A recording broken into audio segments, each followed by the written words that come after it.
NWP Radio. You're listening to NWP Radio, a production of the National Writing Project. NWP. Hello, and welcome to NWP Radio. This is a broadcast of the National Writing Project, and I am Christina, connecting to you from downtown Philadelphia, although it doesn't look like downtown Philadelphia, but I am in downtown Philadelphia right now. And I'm really excited to speak with colleagues and who are all together here because they are editors and authors of a book that came out in February with Routledge called Place-Based Writing in Action. Oh, gotta keep it here. Place-Based Writing in Action, Opportunities for Authentic Writing in the World Beyond the Classroom. So I'm thrilled to have an opportunity to talk to this team. This is just a small group of all the authors in this book. It's an amazing collection. And right at the beginning, I want to start us off. Rob and Amanda Montgomery, who are the editors, they ask us right at the beginning to, as we're starting this book, to then put the book down. And they say, put this book down and out of your mind for a moment. Don't think about the lesson plans you need to write or the emails you need to respond to. You can deal with those things in a moment, but for now, just take a moment and pause. And then they ask us to think of some places that are important to you from any point in our own history. Okay, so this is the prompt that I want to start this show with too. And so if you're listening to this broadcast, feel free to pause and to do some, writing project style writing about this idea. And then here as a group, we're going to start by introducing ourselves and sharing a place that's been important to us. Okay, just like the editors have asked us to. So I'll start. And as I said, I'm Christina Cantrell, and I grew up in Philadelphia. I still live in Philadelphia, and the background behind me is a picture of the Wissahickon Creek or Crick, depending on where you live in the city. And the creek runs through near where I grew up. There's a walking path that's called Forbidden Drive because no cars are allowed there. And you can walk and bicycle, and people horseback there. And I used to come here with my family, but specifically my grandparents on one side. And then as I got older, I was still in Philadelphia. And when I needed to leave the city, I would take a bike ride out here. I've also had friends get married out here. So it's a very significant place in my life. So just wanted to share that, the first thing that popped into my mind. So Jeff, I think you're next. Yeah, thank you. First, I want to say how excited I am to be here. This is what a great opportunity and great people to spend a morning with. So I want to thank you all for that.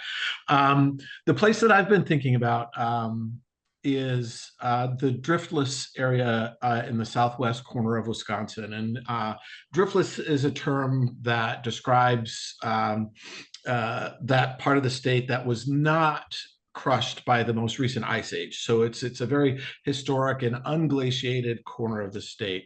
And it's a place where I grew up. It's a place where my dad and I have spent a lot of time. And that's my place. It's a place that he and I did a lot of trout fishing when I was younger. And now later in life, I find myself on the coast of California searching for trout fishing again, like I had as a kid. And the picture behind me is of Bridgeport, California, up in the Eastern Sierra. And since I've moved to California, I spend spring up there camping and fishing. So those are the places I've been thinking about this morning.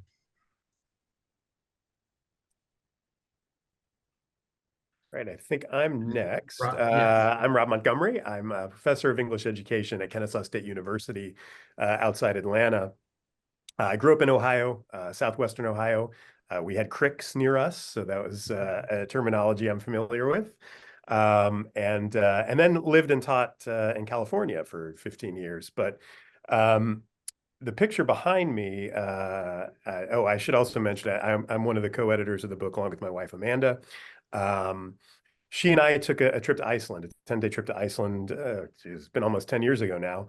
And I could have chosen any number of locations from that trip that It just sort of became a running joke that everything was so beautiful it was hard to know what to stop and take a picture of.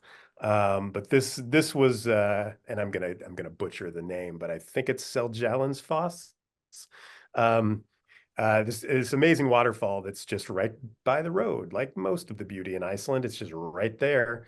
And this is I think one of our favorite places from that trip, and one of my favorite photos of that place. So I always, when you need that moment of sort of inner peace and tranquility, this is, I sort of mentally cast myself back to this location and enjoy that. I'm next. My name is Clarice Moran. I'm an associate professor of English education at Appalachian State University in Boone, North Carolina. And the picture behind me is actually live. It's not a photograph, and it is actually a picture of my yard in Asheville, North Carolina, because Western North Carolina is such an important place to me. I grew up in Florida, but we used to travel frequently to North Carolina for vacation. And when I had the opportunity to move here and work here, I jumped on it. So Western North Carolina, the mountains, the whole region, the people are really, really important to me. But also, as you'll hear later on in the broadcast, you don't have to have a specific outdoor place. I'm inside and it's actually about to thunderstorm out my window. But through the magic of virtual reality, you can transport yourself to literally any place. So I'm excited to talk about that more. I'm Amanda Montgomery, and I am also a co-writer of this book with my husband, Rob. I am an elementary reading specialist in Marietta City.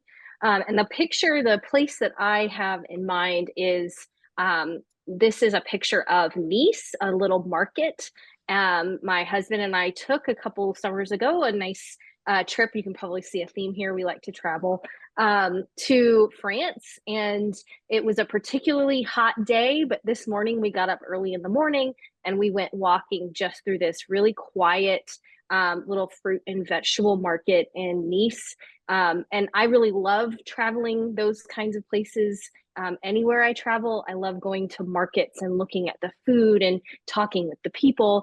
And anytime during the school year when I'm stressed out, I just close my eyes and wish I was still on the beaches at Nice. So that's my special place.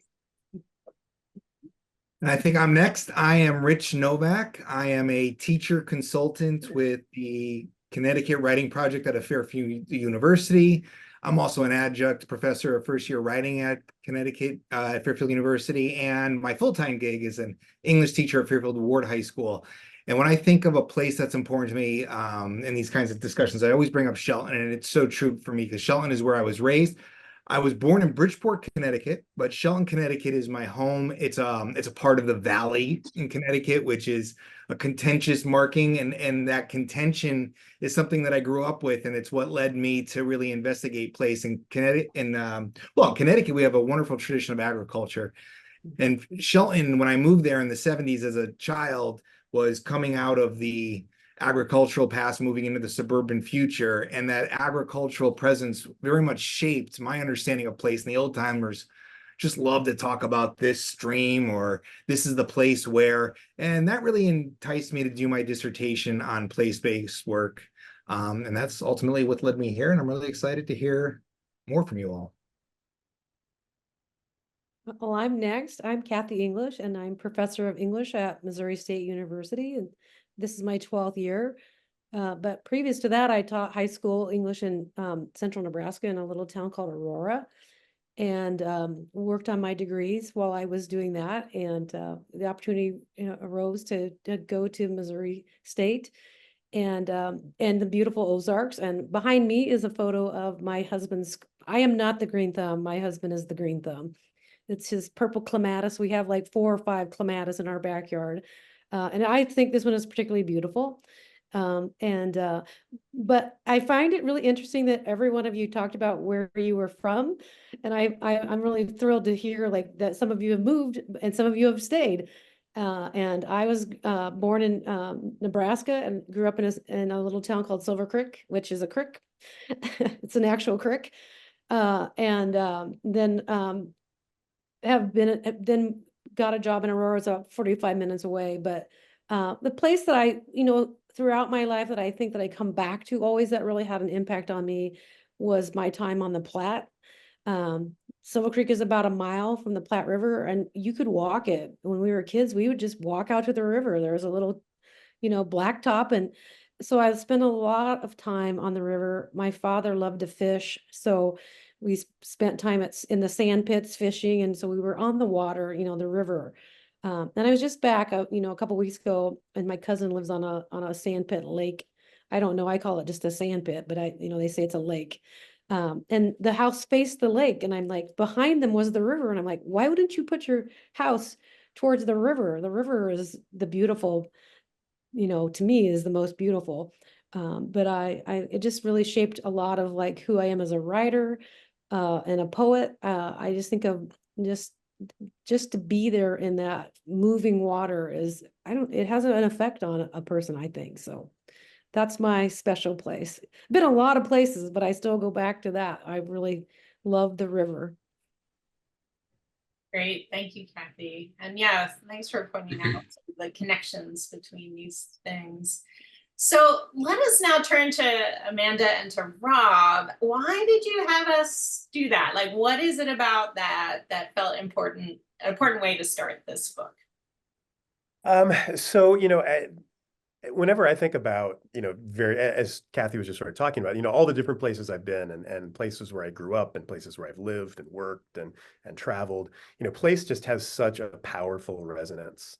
And it's not that the place even has to be anything, it doesn't have to be Iceland. It doesn't have to be France. I grew up in a small rural farming community in Ohio, and I still have a lot of really powerful connections, even though my family hasn't lived there now in 15 years at least, probably closer to 20. But I still think about, what it was like to grow up there, and, all the different sort of family connections. And you heard people talking about that as they were introducing themselves, right? That sometimes it's the place that's the impact, but it's often the people that they were with in those places, and the memories they have and that they associate with those things, whether it's family or friends or colleagues. And that place is just so rich when it comes to thinking about engaged writing, writing about place in a variety of different ways. And so trying to tap into that at the beginning of the book, and just, for people who maybe are on the fence about, place-based writing, or just kind of wanting to know more about it, like just stopping to think about how place speaks to us, and that our students will be no different, that they will have places that they find valuable and important and sort of vivid in their memory that could be really important for writing and for the kind of engaged writing we as teachers would want to see them do. And I don't know if Amanda has other things to add to that. Well, I also wanted to add, though, that as an elementary school teacher, oftentimes working with students who are coming from different places, this may be their very first day in the United States in this particular place, that I find starting conversations with them about places that are important to them and getting them to think about the memories and that are connected to the places that they came from, while introducing them to this new place that they are going to be and that I'm going to be leading them in, is an incredibly powerful moment, and in a great way for me as a teacher to get to know my students and for them to get to know me. I start the very first day of my class introducing places that mean something to me, is a way to introduce my students to who I am as a person. And it's an instant connection as soon as they start to recognize places or even just types of memories about those places that they can connect to. It's just an immediate fusing of ideas and excitement, and they want to start talking. And so place is powerful that way. Yeah, and oh, sorry, Christina, were you gonna? No, go ahead, Rob. Just how this all came together. Yeah, so after Amanda and I wrote the first book, oh no, it's not going to show up in the camera, but oh, there it is. A Place to Write. Oh, Amanda's got a copy too.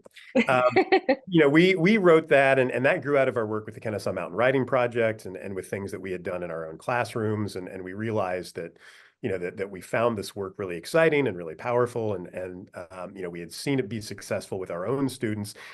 But we often would get some pushback, that, well, our school doesn't have the money to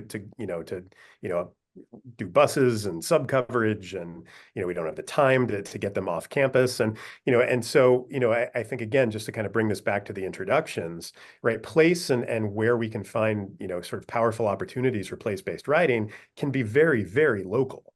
It doesn't have to be extravagant. It doesn't have to be something that requires a lot of resources. And in fact, it can happen on your school grounds. So that's one of the arguments that we make is any place that's not your classroom, it can count as a place and can be really important for place-based writing. Just the act of getting students out of the classroom. And so we had kind of been playing around with this for several years. After we wrote that book, we realized that the most important thing was we needed to get other teachers involved, and we needed to hear other voices, because we have, in talking to, to teachers after presenting at NCTE and the Georgia Council of Teachers of English Conference, doing workshops in places. We did a workshop a year ago, with the South Coast Writing Project, which is where we met Jeff. And we saw that teachers are doing this work and they're making it really good, and in really exciting ways. And so we knew that, what we had to say about it was great as far as it went. But the real important stuff was stuff that was happening all around the country. And that's one of the other really, really neat things and exciting things for me, just in looking at this group and where we're all from. And then noticing that there's, I think 10 other authors in the current collection. From all over the country, from the Midwest, from the South, from the West Coast, from the Northeast, from the Midwest. It's really exciting to see how this work is being done and what it looks like in all these different contexts. And so that's why we really knew that was kind of the next step. It was important to see what was happening elsewhere, so that teachers who wanted to do this work but maybe felt like it wasn't possible could see that it could look like all sorts of things, and that is entirely possible. And so that's kind of where we knew this collection would have, we hoped, an important place with teachers, is to see this happening in the chapters. I also, going into this book, going to conferences and presenting with Rob, doing a lot of the work that I have with the writing project, I oftentimes see a lot of this work being done in the upper grades, in high school, in college, but I'm an elementary school teacher. And a lot of the pushback that I was getting in having conversations with people at conferences, or even my own colleagues, was those are great ideas, but elementary school students, middle school students, it's going to be too much. It's going to be, the behaviors are going to be off the chart. They're not going to be interested in this. It's going to be too much of a struggle to get kids outside doing any of this work. And I had been hearing from teachers who actually tried place-based writing that it was a complete shift in how they were viewing writing, that they started moving away from those prompts into getting students actively engaged in a place and in that writing. And so I wanted to hear from more teachers, and wanted teachers to hear from more teachers that this is doable from kindergarten all the way through college. And so I really took that route, that I wanted teachers to see a diverse set of students, both backgrounds, but I also wanted to see the gamut of grade levels in this book. And I think we achieved that. I think we did a great job with the authors that we chose to be in this book. And they proved my point that it can be done with any classroom in any space. Yeah, and so I think maybe with that, if we wanted to move on, because I don't think, it's not Amanda's and my goal for us to talk for an hour. We want to hear, from our contributors. And so I think that's where we wanted to go next with this, is kind of turn it over to them, talk a little bit more about their specific context, but maybe more importantly, talk about their chapter a little bit and the writing that they discuss in this collection. And so I think if we stick with the same order, I think we're going with Jeff first. Great. That would be great. Thank you. Well, I think one of the things that became abundantly clear to me as I read through the collection was, and we heard it here this morning, even the way people were talking about their places and the relationship between place and identity.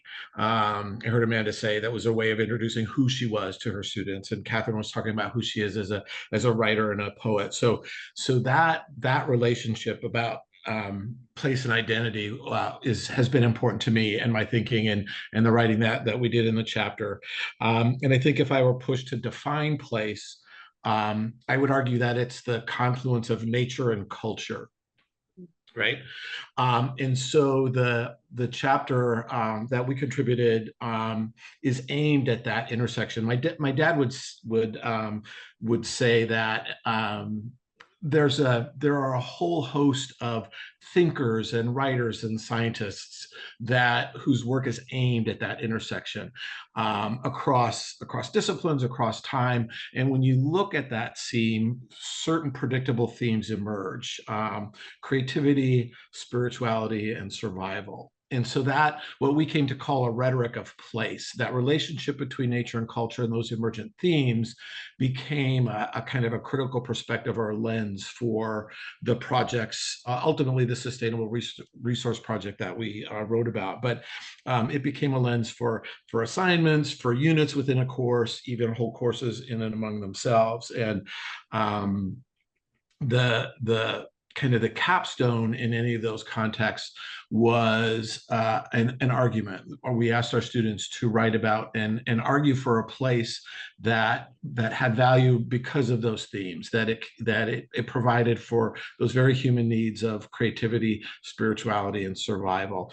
And one of the things that was kind of an interesting side effect to teaching those courses and our thinking around writing it is how some of the places kids considered arguing for got filtered out when they looked at it through that lens.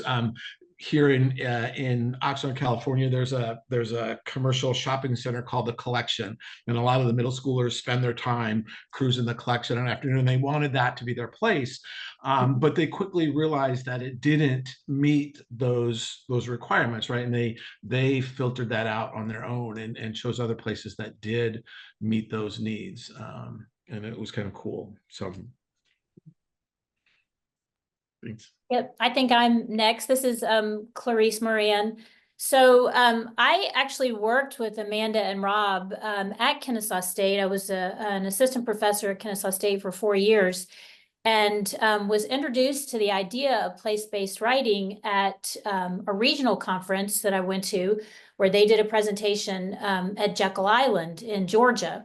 And I don't know if you're familiar with Jekyll Island, but it's a very, very beautiful coastal island with enormous oak trees that drip Spanish moss, and it has a whole bunch of history. It's just very evocative. And if you want to write, it's a great place to go. And they did a little session where they had us go to an old house at Jekyll Island and sit on the front porch. I don't know if y'all remember this. But we sat on the front porch and wrote about what it would be like to be inside that house. Or they gave us a variety of prompts, actually. We could write fiction or nonfiction about ourselves or a made-up character, but using that house and that backdrop on Jekyll Island as inspiration. So after that session, I just became so lit up by this idea of place as an inspiration for writing. I did a little bit of research on my own. There's actually an old, it's about 13, 15 years old article from English Journal by Elliot Jacobs called Replace Your Typical Writing Assignment, where he talks about using place-based writing in his classroom. And he actually has students just imagine their favorite place and then write about it.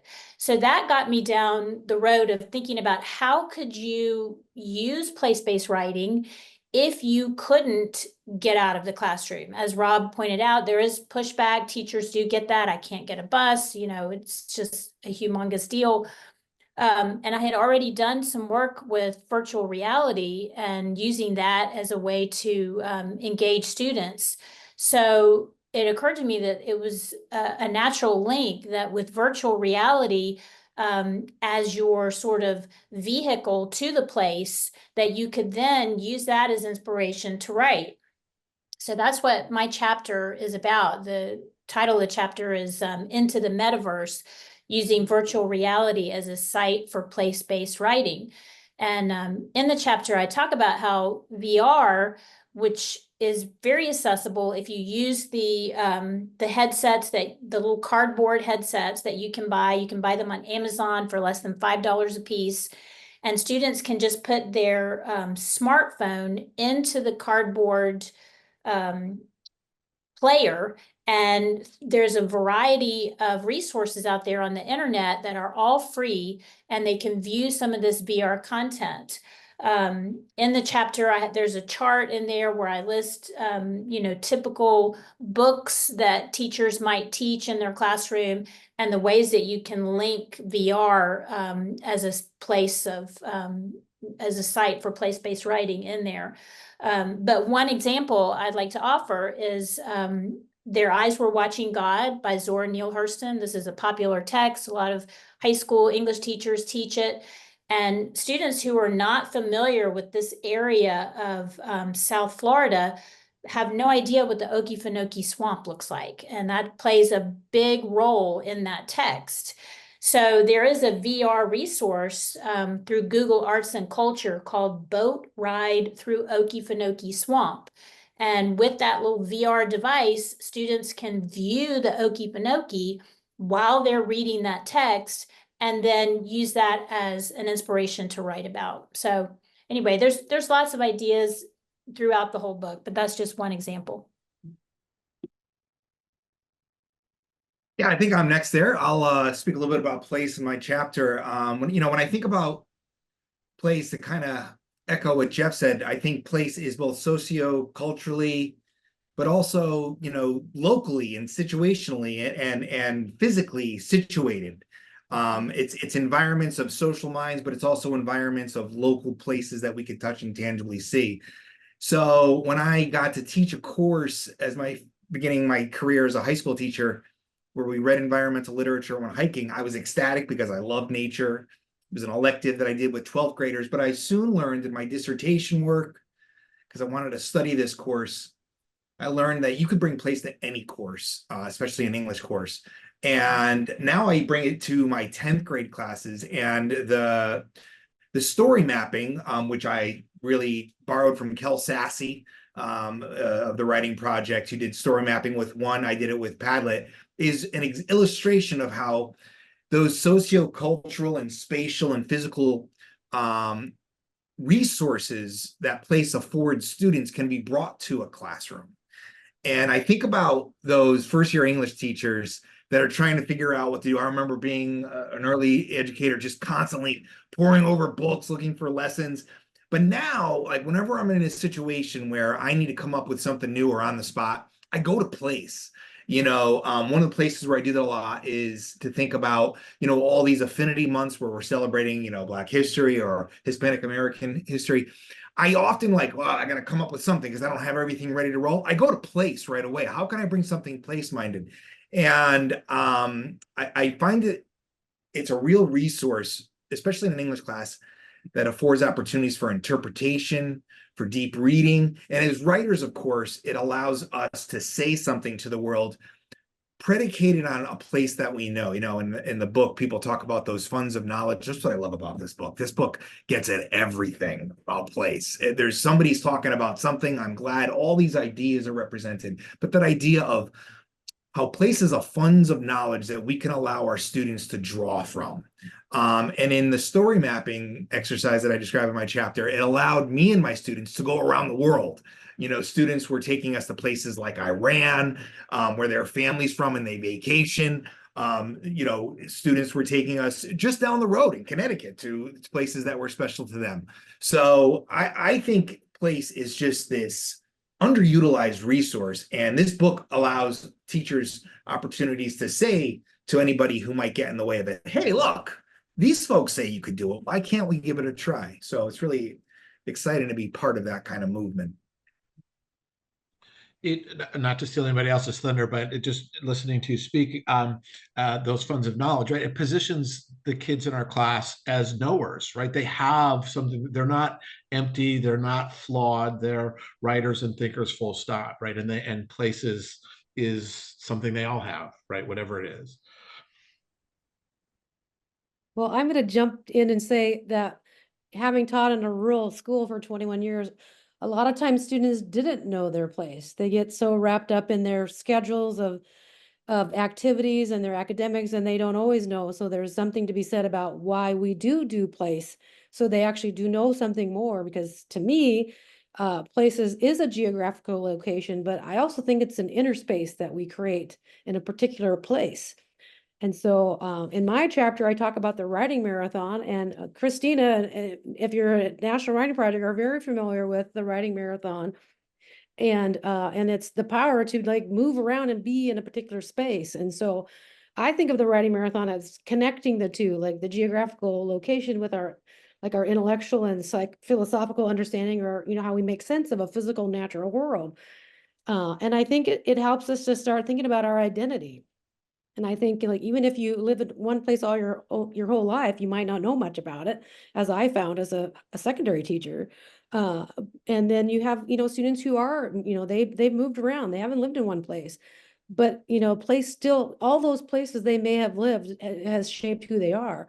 And so I always think about, if you, to understand who you are in a place is like, that way you can sustain that place. I mean, this, to me, I go back to, my mentor, Dr. Robert Brooke at the University of Nebraska-Lincoln, who first introduced me to Haws and Nocticals, about place value, and that those 5 senses of, to understand something about your spirituality, your the economics, your culture, your ecological understanding of the world. So, the writing marathon, I think about, like, my colleagues and I just did a proposal to do one at the American Reading Forum, because they noted when we had our graduate students who weren't even in our English Ed program, they, like, at their hooding ceremony, talk about what's their favorite memory. And so many students who were not even English Ed, who had taken my writing class, said, oh, the writing marathon in downtown Springfield was the most memorable thing,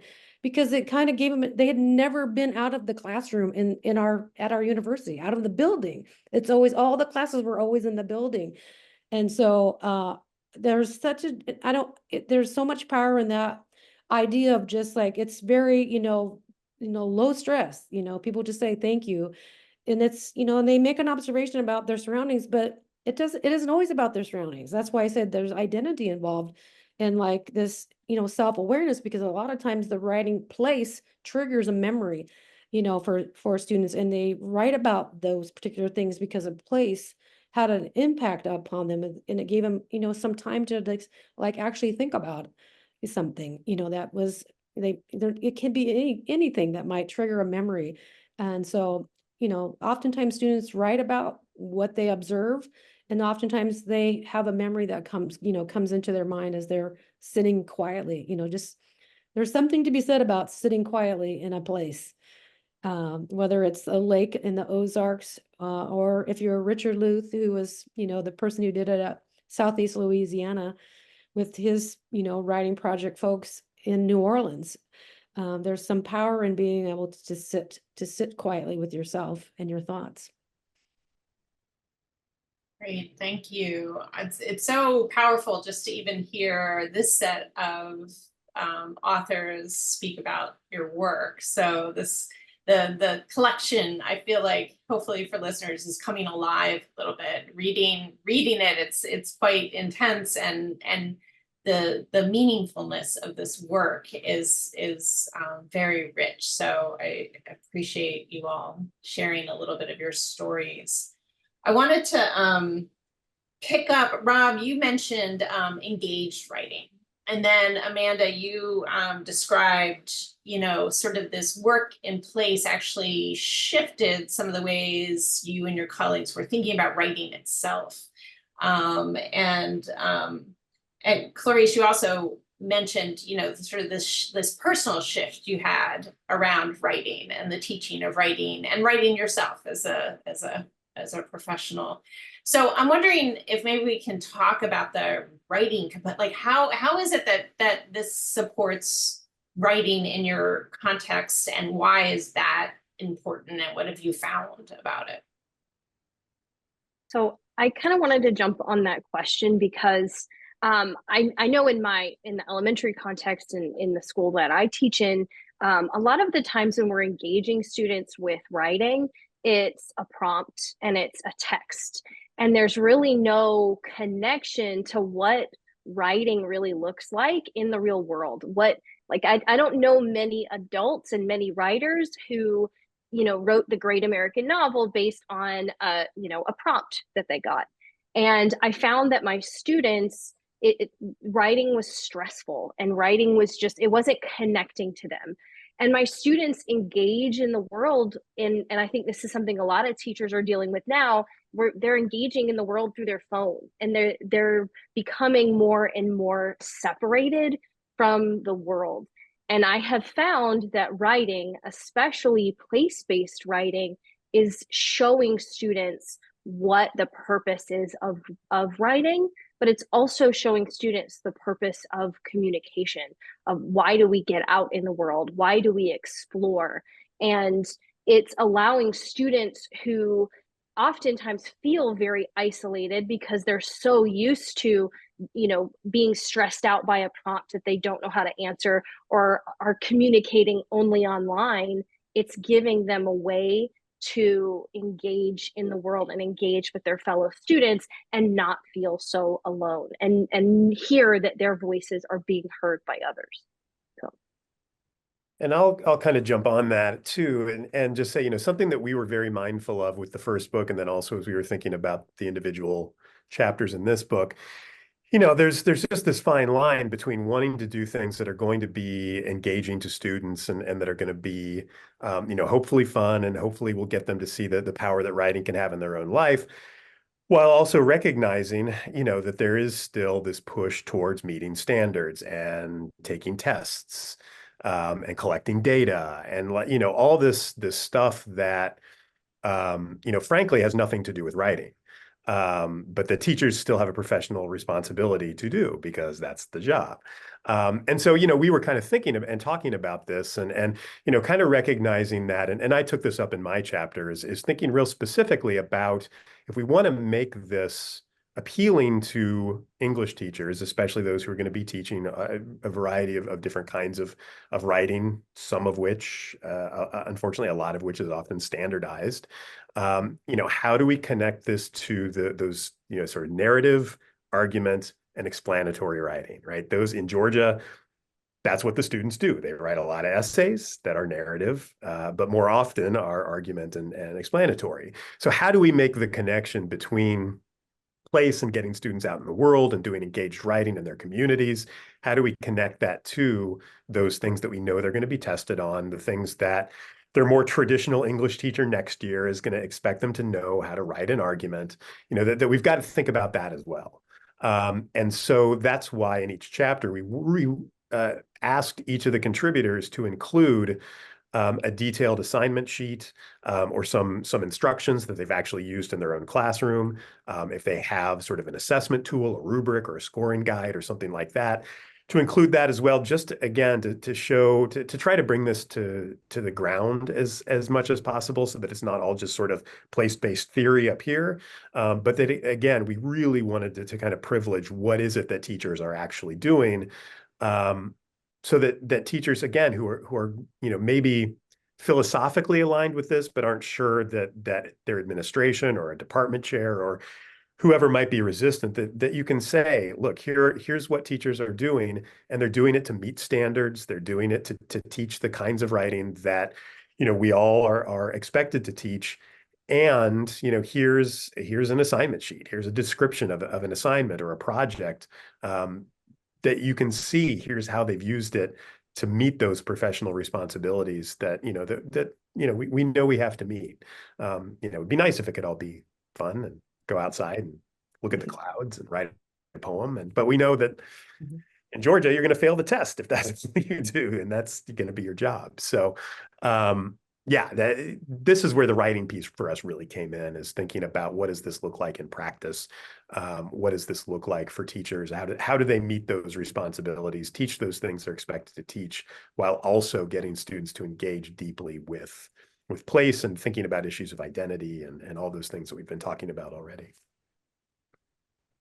Yeah, Rob, I actually did some research when I was in Georgia at Kennesaw State with a middle school teacher, and she and I used 2 of her classes of 8th graders.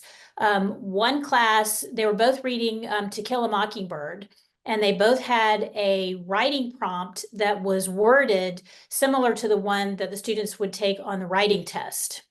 And the class that was allowed to use VR to visualize scenes from the Great Depression to go along with the reading of To Kill a Mockingbird actually scored much higher than the class that did not use VR. So they had no mental picture of what that looked like, of the time period.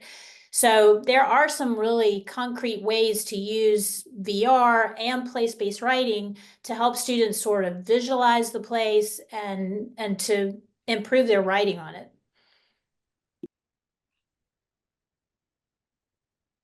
When I think about place and writing, I think about how place creates writers, right? Eco-composition and genre theorists talk about this kind of stuff, that place can be that exigency that makes a writer write. I've seen this in my classrooms. Those students who are reluctant writers, don't want to write. I'll take them in the woods and they will write more. I have to tell them stop. It's amazing how place inspires us to write. And I think it just speaks to, again, that sociocultural aspect of it and how just powerful it is. And that's, of course, what writing is about too. Writing makes us connect with others in certain ways. And, in the book, we talk about the genre of field journaling a lot. I've been thinking about that genre. That genre emerges just from us going outside, and teachers across the world, across the country, have been field journaling for decades without anybody sharing this resource. This is what place just spurs. But then when we think about how place can also allow us to see things we might not have thought about and then write about, we start to see how place is also an act of naming. And in the world of critical literacy, naming is so important. We have to name things. And whenever I take students outdoors, in the woods next to our school, for example, to do a little bit of outdoor rambling, where they'll write, there's always a student who's going to pick up on the litter and write about that litter.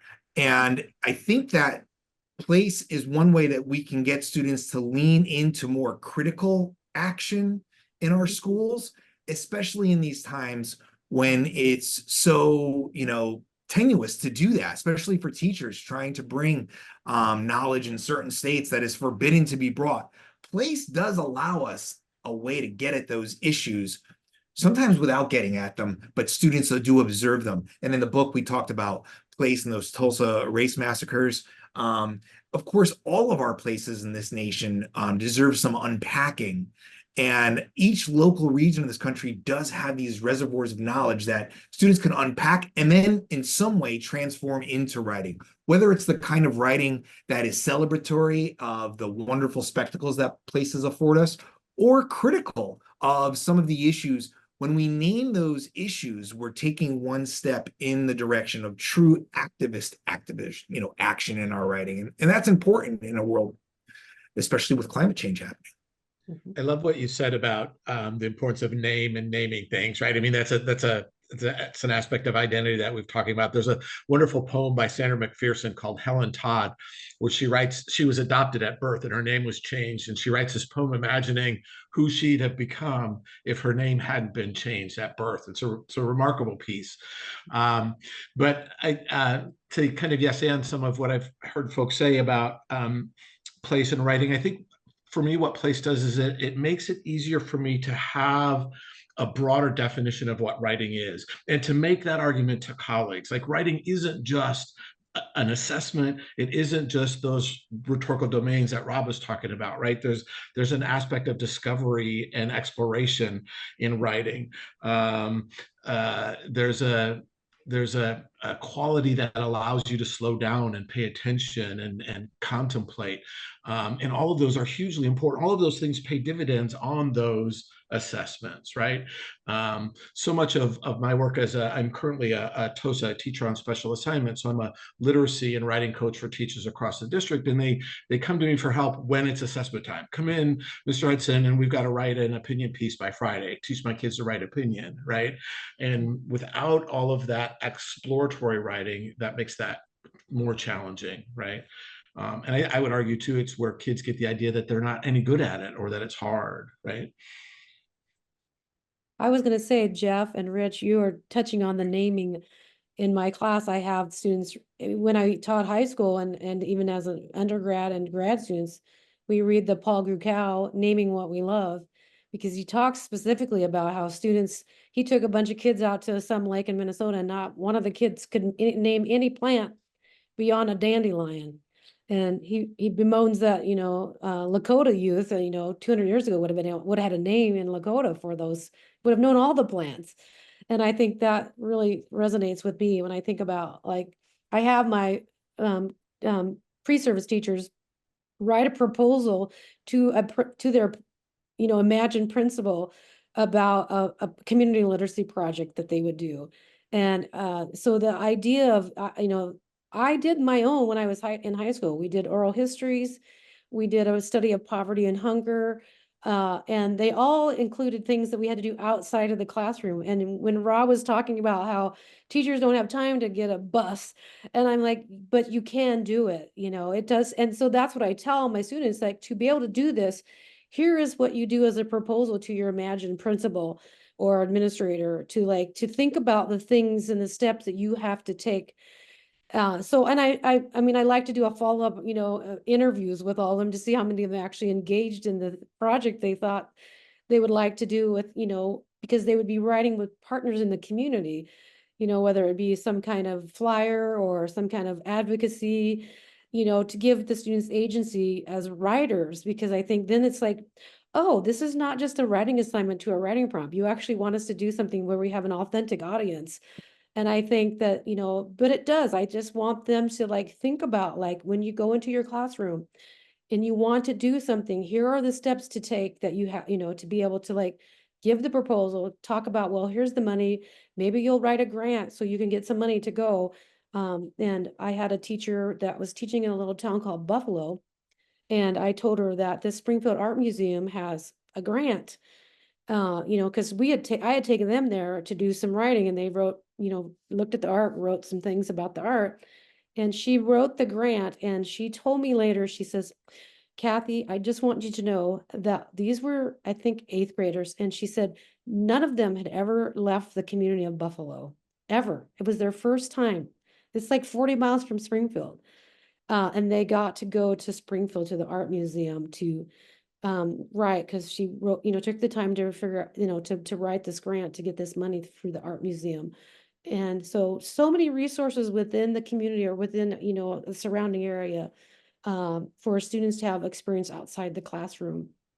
And, you have to go to the place of the museum to understand, what the art is. It's great. I'm not saying you can't do it virtually, because you can, but that's a different experience when you're actually there and seeing it face to face. And so for me, I think that, if we, a writing marathon, I took my high school students, they went and rode around the school, and then we walked downtown, And it's hard to replicate that, but everybody can replicate it in their own way. But we would go to the coffee shop and the students would be do the read around. If you're familiar with the writing marathon, at the end, you have the read aloud, and people in the community would be in the coffee shop and they would be hearing what the students were writing. And that is a powerful moment in a community. They're like, who is this Dr. English? What is she doing, with these kids out in the businesses around the square? And then if they were in the coffee shop, they could hear the writing that came out of it. And I think that's a powerful moment because you're writing in community when other community members beyond me, the teacher, had an opportunity to, maybe it's not assessed, but they have an assessment, or they thought they had something to say about students doing that kind of writing, and they get to hear it. It's like, oh, that's fascinating what they learned about our community, from what they wrote in the writing marathon. So that's great. And I think it's lovely that many writing projects across the country have been developing writing marathon opportunities too, for us as teachers to do our own writing outside. And I remember being connected to one, and I just walked out of my stoop in Philadelphia, and I just sat and looked at like all the weeds that are coming up around my stoop, and I wrote about those. And turned out one of them was like a lichen that's ancient, and I never paid any attention to that before, but I literally was just outside looking at the bricks, So it is a really generative way to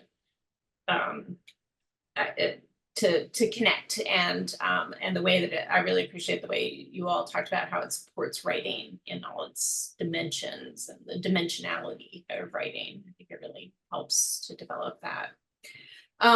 I'm just watching the time. So I want to talk about, this is a place-based writing in action collection. And let's just talk about like, what do you all hope that'll come out of this? You've mentioned a bit of that already, but let's just make it explicit. Like, what do you hope people will do with it? What is your vision for, what you hope for it? And maybe we'll start with Rob and Amanda, since they started the whole thing. So yeah, I'll say, as kind of an unspoken thread to the entire collection and to this conversation too, is that I think one of the things that's sort of adjacent to the issue of place is, what you'll hear is, in some ways, this kind of work requires a move away from privileging the academic essay as the only kind of writing that counts in the classroom. This kind of gets at what I was talking about earlier with those different rhetorical modes of writing. Arguments exist in the world in a whole bunch of different forms, and almost none of them are essays. But that's what we ask our students to write, is the argument essay. But by getting students out into real places, you're opening up possibilities for a lot of different real world genres that involve argument, and that you can teach argument, but do so in a way that's more authentic, that has a more authentic audience and purpose, where students are going to be invited to make actual choices as far as what will be the most effective way to pose their argument. And this is just not something that happens when it's an argument prompt that's given to them by the teacher, and the teacher will be the only audience, and the purpose is because you have to do it or you get a 0. Like, there's nothing authentic about any of that. And so I think one of our hopes for this collection is, the teachers will be hopefully more willing to take up this kind of authentic writing that involves getting students out of the classroom and doing writing that looks more like the kind of writing that actually exists in the world. The academic essay is an academic genre. And it's not the kind of thing that really exists the way that it's often taught. And I don't mean that as an insult. I taught essays myself, but I don't think that when that's all we do, right? Students, I think, get a very inaccurate, dishonest view of what writing actually is. That writing isn't just essays, but if that's all we're asking them to do, of course they don't like writing. Of course they don't connect with their environment. Of course they don't engage with their community. If we're not creating opportunities for them to see the value of that in their lives, why would they, right?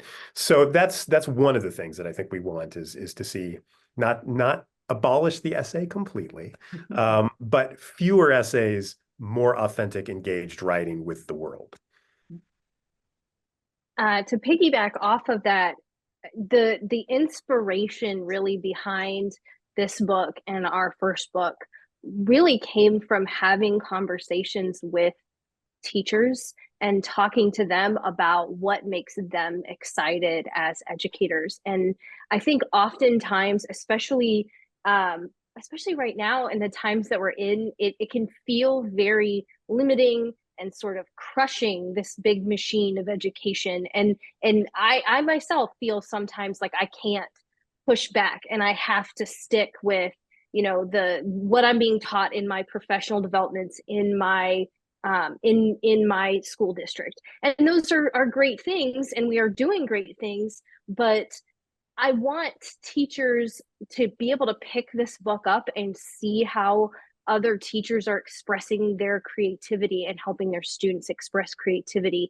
And I sincerely hope that in picking this book up, the teachers are going to be willing to share what they're doing in their classroom more, and that teachers can start to speak up and speak out against some of these things that we're doing that are just crushing the love of writing and the love of reading and education, and that we can all kind of band together and have this conversation about, you know, our own passion and what brought us to education and why we want to be writers and why we want to read. And I sincerely hope that the people listening to this will read our book and will be willing to share whatever they do with this. Because Rob and I truly do love, we've met and talked with all of the people in this book, and they were willing to share with us. And I love that. I am a teacher who loves to hear what other teachers are doing. So that's my big hope. And Justin, I know Rich is going next, but just briefly, I mean, yeah, this is very much a collection that is in the National Writing Project model. You know, really, really respecting teachers, treating them as the experts that they are, and you know, hopefully, you know, giving them, you know, sort of empowering them to do the good work that they know will be good for their kids. And so that's yeah, 100%. This is very much influenced by NWP and our own experiences with it. Yeah, just to kind of pick up on what Amanda was saying, you know, this kind of teaching, place-based teaching, is a shining light in dark times of education, you know, and I think teachers 40 years ago knew this was a good idea, but we've kind of been off on a tangent away from this kind of teaching. And we're coming back to it, and this shows you the power and the force of it. And I want to just quote Maggie Delgado-Chernick, who says in this book of ours, in her chapter, "I've come to believe that place-based education is the solution to many of the challenges that teachers find in working with 21st century learners." And I'd like to just say there's two aspects of that.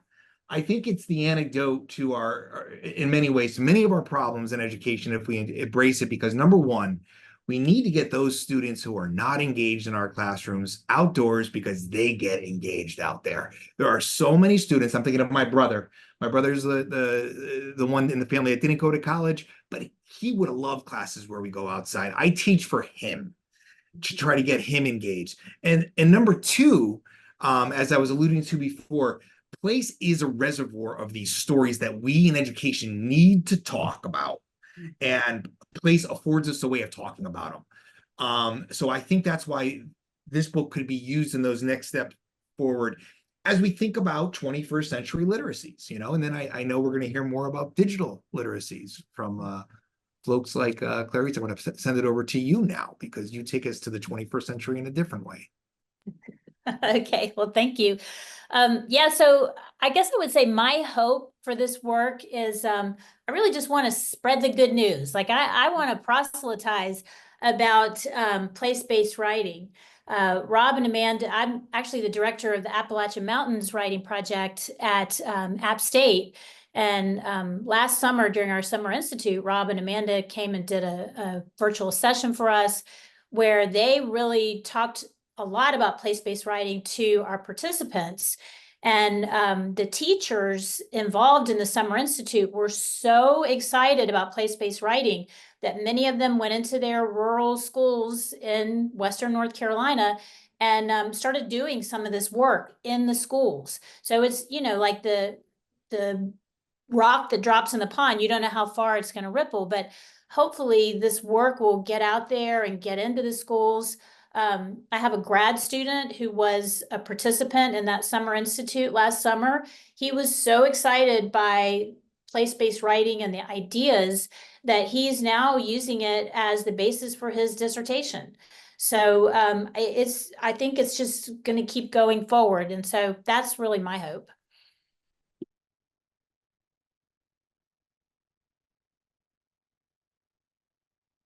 I don't know who, Yeah, Jeff, I was going to say, Jeff, are you going to speak? well, yeah, just to say that I can't do much more than echo what I've heard folks say, right? I mean, I hope that the anthology is a stepping stone for people to carry this work forward and to teach me even more than the authors of this collection have already taught me. Yeah. Well, and I just want to say I'm pleased to hear that place-based is becoming more prominent, because I've been doing it for such a long time and I had such good mentors. People that had done Foxfire, and I heard all those stories. That's an old, it's old, but it's not, it's new. And I'm happy to hear that people are embracing it, because this is my 34th year of teaching, and it's always been, foremost in my mind about how we need to, teach place, because there's, there are, and I was speaking from a rural perspective of just sustaining in place, because I saw the decline of rural spaces. But there's a decline of just understanding, place just across the board. So I think it's wonderful to, that I'm so thankful that Rob and Amanda gave me the opportunity, because I'm so passionate about it. And I'm excited because I think I wrote down on a piece of paper, like, I really want, to have teachers in K-12 education know that they can replicate some of these things in their own schools. Like, that's really important for them to be able to replicate this, because I feel like, when students are in spaces, when they're in a space or a place, like, it really inspires this, what I consider remarkable writing and these remarkable discoveries for them, like these, aha moments, for them as writers, and the authenticity of it. And yeah, I could teach them, and I do, I have a responsibility to teach them, like, narrative, like, like argument, but I'm also exploring, here are things you can do in the context of place. And here are the kinds of multiple genres that you can be teaching, instead of, because I asked them, like, what did you write in high school? And it's always like a research paper, a narrative essay, and that's about it. And that makes me incredibly sad. So this is, to me, opening up the door for our future teachers in K-12, and those who are already, in-service teachers. Like, here are the possibilities for doing some really authentic kinds of writing that are, as Rob and Amanda said, real world writing. Like, we need to prepare them to be out into the world. And so this is, I'm just so pleased. As I'm ready to retire, I'm like, yes, keep at it, keep moving forward. Thank you, everyone. This is all the reasons everybody should try to get this book and explore these ideas with teachers, and then also tell us and share your story, because this is an ongoing conversation, is what is clear here. And I love, I think it's in the introduction, you say places everywhere. So what a truism, right? Like, place is everywhere. So there's so many ways to think about this. So thank you for bringing your stories to this conversation today. So for the sake of time, I thought, just to close this conversation, maybe we could all sort of share a final word or phrase that sticks with you from this conversation. I'll start, just because I have the talking stick right now, but joy is the thing that I'm, feeling from your telling of these stories, from reading your stories, and from clearly the experiences that you describe your students or your writers having. So joy is the word that I would choose. I don't know, Jeff, we'll go in the same order, I guess. Okay, yeah, thanks. Boy, I think connection, maybe. It strikes me that all of us are from diverse backgrounds and from diverse places, and there are these incredible through lines and storylines that connect them all. Notions of identity and what place mean, regardless of what our place is. Those places we all shared at the beginning, they all mean the same thing to us and still shape who we are, right? So I don't know, continuity or connection, I think is what occurs to me.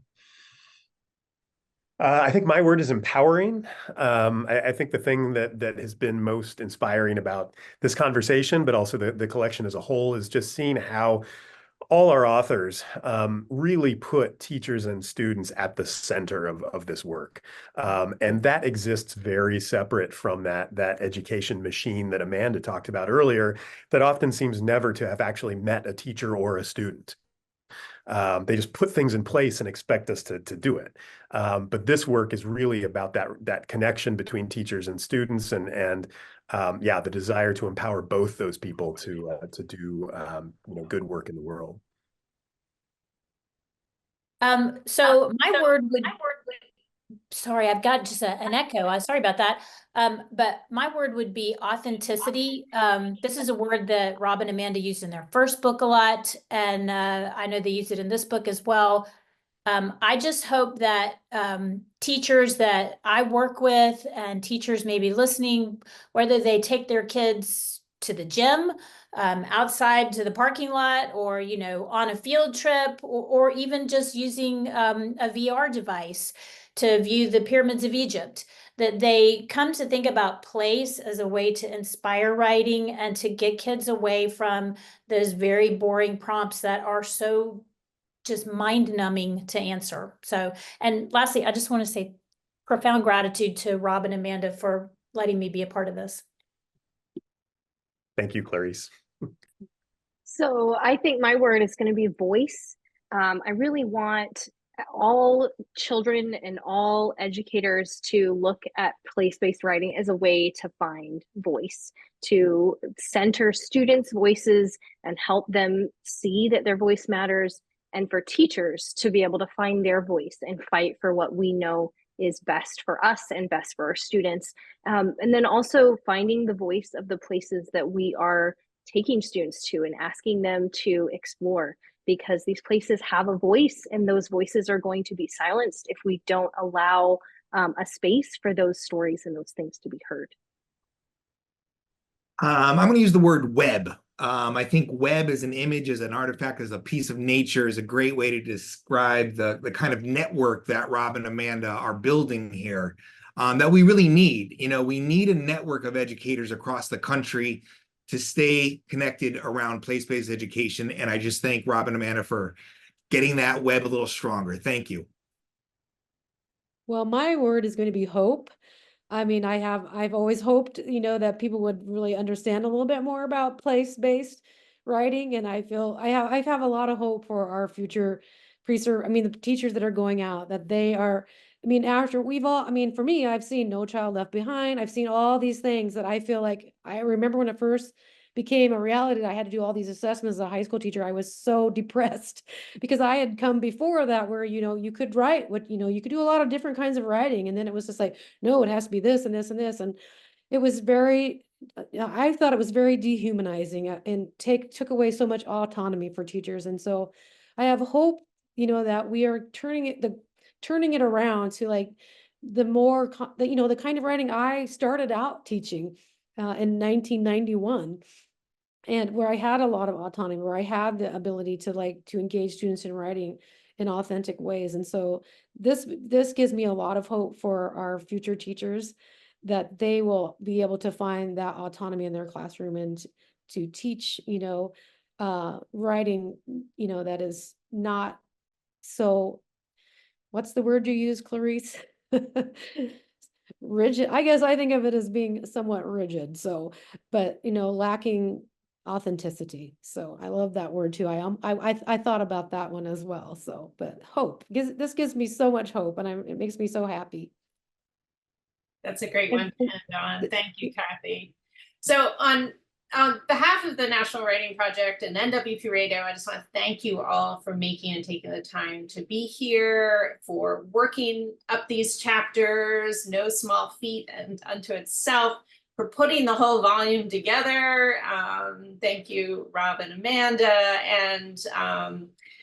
And this has been NWP Radio, and we really appreciate our listeners taking the time, and feel free to share with us places that are important to you and how you're thinking about using place in your own context and community. Thank you.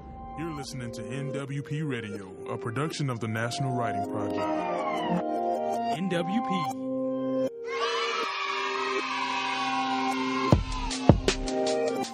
NWP Radio.